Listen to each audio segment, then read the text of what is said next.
আলাইকুম বন্ধুরা, চলে আসলাম মায়ের রান্না করে। আশা করি আপনারা ভালো আছেন। আলহামদুলিল্লাহ আমিও ভালো আছি। আজকে রান্না করব পাঁচমিশালির তরকারি দিয়া, পাঁচমিশালি শুটকি দিয়া একটা শুটকির তরকারি পাক করব। দেখেন কিভাবে করি। বসাই দিছি, ভেজে নিব। শুটকিটা ভাজা হোক। তেলা হয়ে গেছে, এখন নামাই নিব, সুন্দর করে ধুয়ে নিব। শুটকির তরকারির জন্য রসুন দিয়ে দিলাম, পেঁয়াজ দিয়ে দিলাম,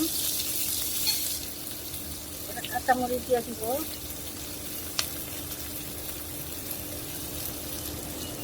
হাফ চামচটা একটু বেশি লবণ দিয়ে দিলাম। পেঁয়াজটা নরম হয়ে যায়, পেঁয়াজ রসুনটা ভেজে নিব।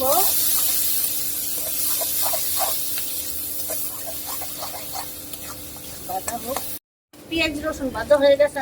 তরকারি দিয়ে দিব বটবটি, আলু, দুন্দুল, তারপরে সব তরকারি একসাথে দিয়ে রান্না করব।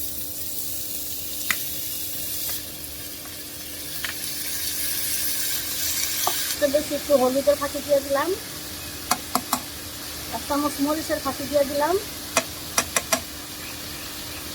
দিব না, কাঁচামরিচ দিচ্ছি, আমরা ডাল একটু কমই খাই।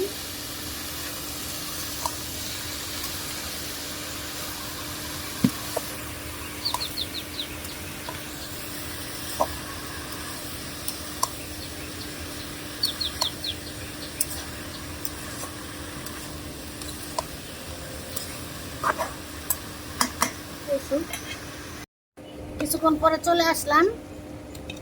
এখন শুটকি দিয়ে দিব, পাঁচমিশালি শুটকি ধুয়ে পরিষ্কার করে নিছি।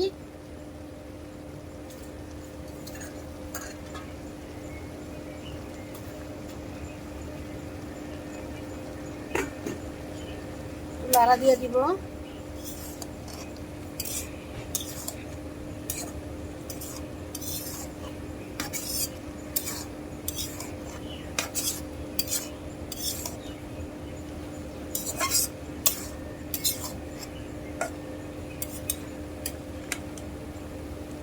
দিব, আবার কিছুক্ষণ পরে চলে আসলাম, একটু লাড়া দিয়ে দিব। এখনো হয় নাই, পানি রাখবো না শুটকির তরকারিতে, আর জলও দিব না, সবকিছু সিদ্ধ হয়ে গেছে।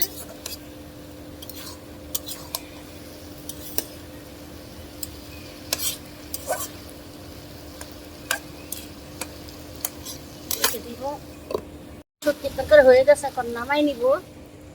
দেখুন বন্ধুরা, আমাদের শুটকি তরকারি রান্না করা শেষ। কালারটা কত সুন্দর হয়েছে দেখতে পাচ্ছেন। এভাবে রান্না করে খেয়ে দেখবেন, অনেক ভালো লাগে। আমাদের ভিডিওটি আপনাদের কিরকম লাগলো তা অবশ্যই কমেন্ট করে জানাবেন। যদি আমাদের ভিডিও আপনাদের ভালো লেগে থাকে অবশ্যই লাইক, শেয়ার, সাবস্ক্রাইব করবেন। আবার কোনো নতুন ভিডিও নিয়ে আপনার সামনে হাজির হব। ততক্ষণ ভালো থাকুন, সুস্থ থাকুন। আল্লাহ হাফেজ।